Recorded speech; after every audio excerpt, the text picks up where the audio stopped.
Welcome back to Millennials Aren't the Worst, brought to you by yours truly, a millennial. Don't worry, I've realized the irony of the situation that a millennial is trying to tell non-millennials that we don't suck. But I'm hoping you can look past my age and open up your mind to the idea that maybe millennials aren't a bunch of lazy, low-life cynics with arts degrees living in mom and dad's basement. Perhaps, just maybe, millennials have had to deal with some challenges of our own. Laurie Brantford University professor and author of The Myth of the Age of Entitlement, James Cairns, provides reasons as to how millennials are actually a disentitled generation. Millennials in many ways face a more a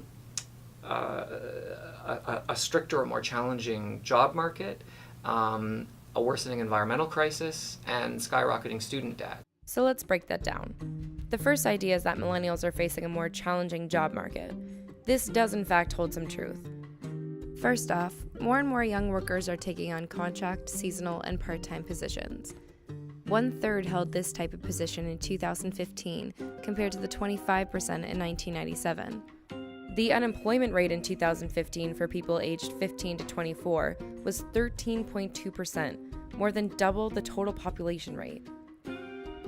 Also, the number of people attending university has skyrocketed. Since 1980, enrollment of full-time university students has more than doubled.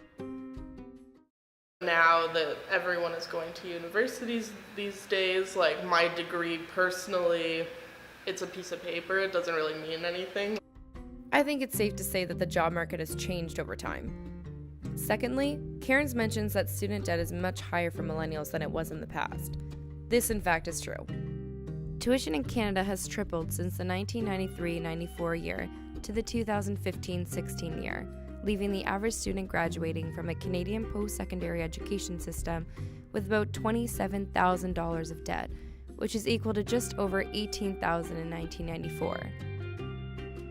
So millennials are dealing with a much more challenging job market, immense student debt, And the housing market. I mean, look in the GTA. You know, for many years I lived in Toronto. I'm a well-paid, tenured professor at the upper end of who makes what in Canada. And I was virtually just excluded from the housing market.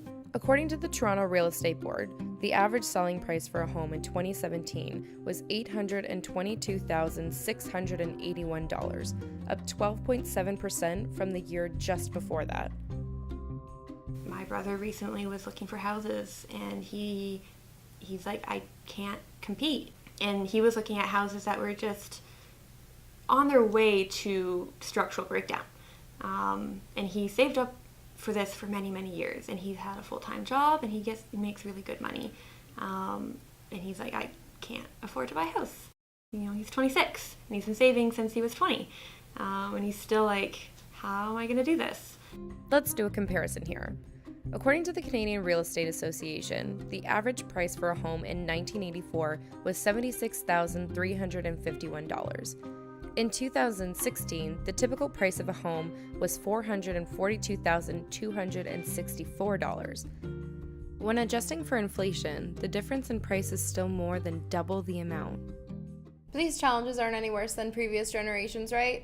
Besides, we're entitled. Mom and Dad will be buying our houses anyways. Hashtag not my problem.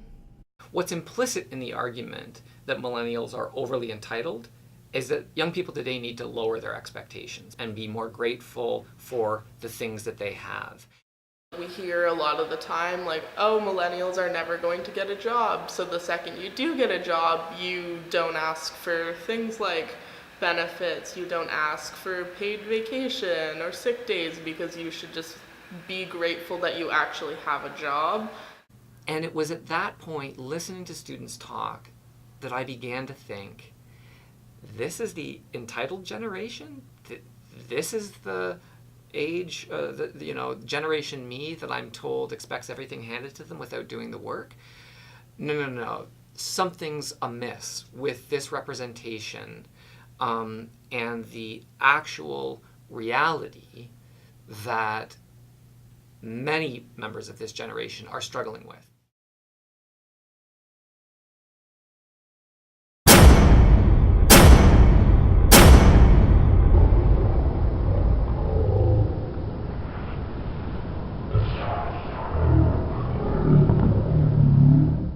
that a slide? Yes, that's a slide.